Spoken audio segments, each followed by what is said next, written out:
Danny Flexen here for Seconds Out. Delighted to be joined by boxer promoter Ben Shalom. Ben, how you doing? Very well, very well. Had a few weeks off, which was nice, and yeah, it's good to be back to start a new season, so to speak. And yeah, looking forward to it. Great press conference today, and yeah, big fight. Is that why you pulled Riakporhe out of the purse, but you just needed some time off? It's a weird excuse for a holiday.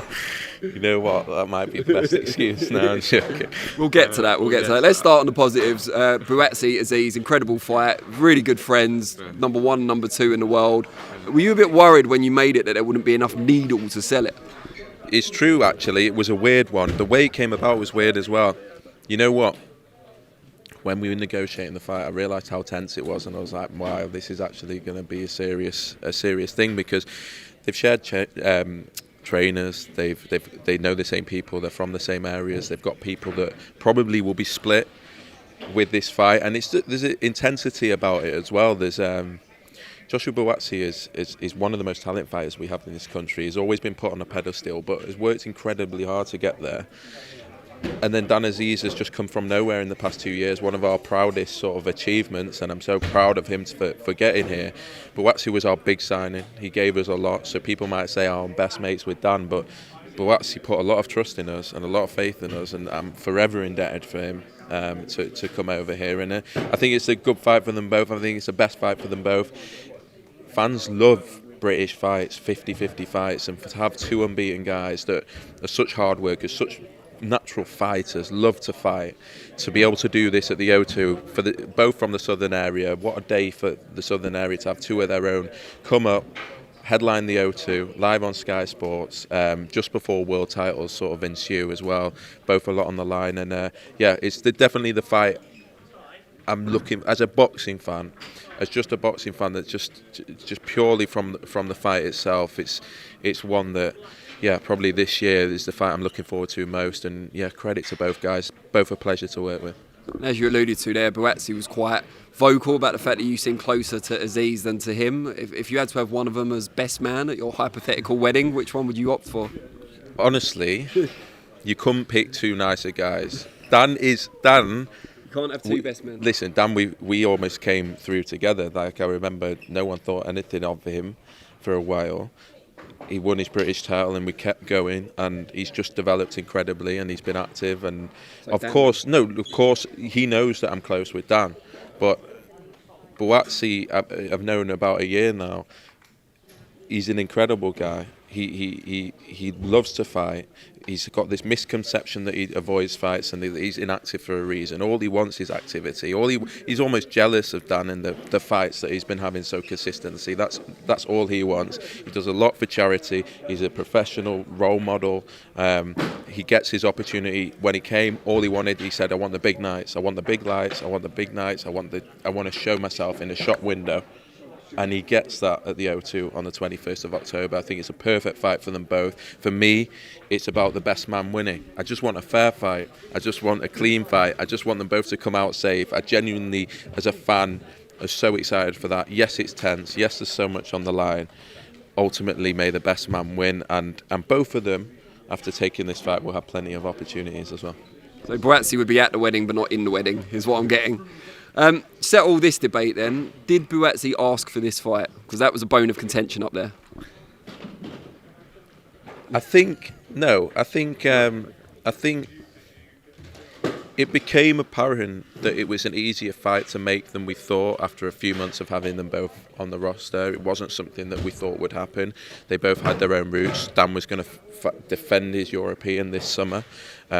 We had a different route for Joshua, but in the end, it became tempting for both guys. The money was good. It became tempting for the broadcaster because the fight is so good. And the O2 became available. Everything fell into place, and now we have a fight for the ages. I think it's an old school fight, two old school fighters. I'm just happy for it. Look, of course, both fighters have to ask for it. Ultimately, they both want the fight. Who asked for it first? I'm not gonna. I don't want to get in any more trouble. You know, I'm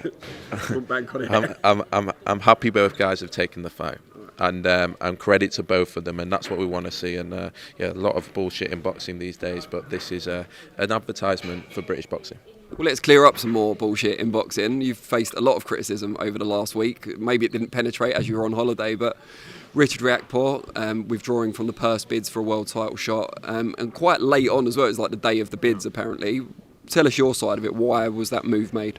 Look, I think anyone that can see from the outside and the sport, and I've seen this said to us, we do want to work with different promoters. We do want to work with all promoters, and I think every time we've sort of looked at a fight, whether it's Eubank Smith, whether it's Buatsi Azeez, whether it's Riakporhe or Opataya, there's been a certain promotional company that will try and stop it, or try and interfere with it, or try and mess it up, and I don't think that's good for the sport.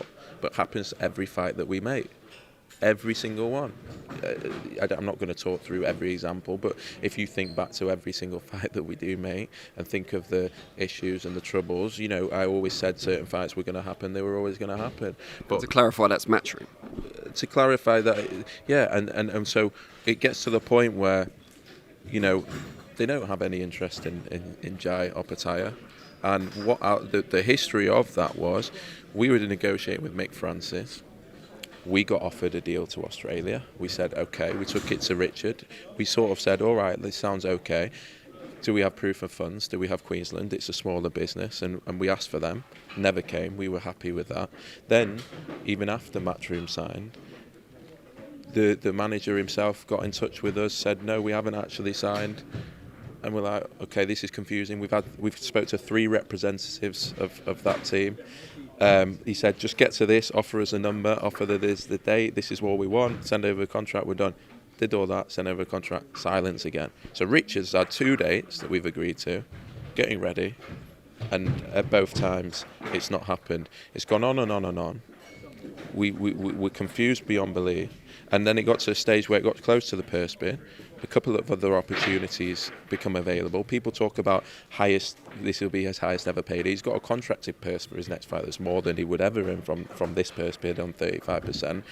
The games that were being played only led to bad feelings, bad vibes as to what was going to happen, where that fight was going to end up, all these kind of things. And he's got another world title opportunity this year. And so we can't...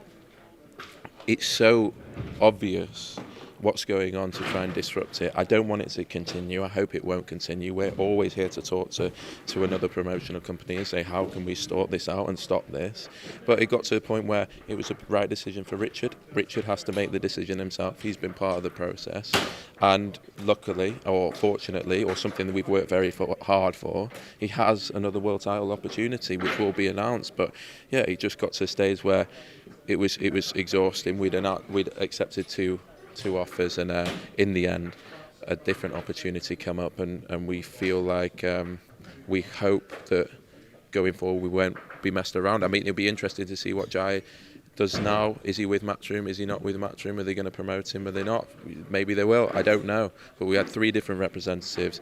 He's got another opportunity, and I hope the messing around will stop. We had it with Azeez. We had it with Eubank Smith. It's just, I don't think it's good for boxing. And just finally then, with this coming hot on the heels of what happened with Fraser Clark, which appeared, if anything, a miscommunication perhaps between you guys and his management team, does it bother you that fans and pundits might blame you as like they see a pattern of fighters getting removed from purse bids? Look, obviously it's not easy. I'm a boxing fan as well. It's not easy, but when I am genuinely looking after the interests of my fighter. When Richard Riakporhe, I've been with for the 18 months, 2 years, people talk about not doing the best by Richard Riakporhe. I picked him up after not fighting for 18 months and gotten to world title and paid him extremely well. And he's gonna earn more money from his next fight than he never could have that fight. There's a lot of misinformation, and there's a lot of games being played. All I can do is do right by the fighter. And every decision I make is for them, not for me. People will say it's for me. No, it's not. And that's the honest truth in that situation. Of course, it's not easy. Of course, maybe learning from it, we try and foresee a problem further out than that. But we were messed around, and another opportunity came in that we believe is better for Richard and something he's worked for, and that was it. But I just want to make clear that we want to work with other promoters. We've done it plenty of times. We work with every single promoter. So Wasserman, Queensbury, shows on BT, shows on different countries, things like that. It's only as one promoter that makes it slightly difficult for us and just wants to see us fail and wants to see our fighters fail, and etc., etc. We don't want that to continue. We're happy to have a conversation and a sit down, and we'd love to. We don't think it's good for British boxing, but yeah, ultimately it is difficult, but it was a decision in my fighter's best interest. Ben, really appreciate it, mate. Cheers. Thanks, mate.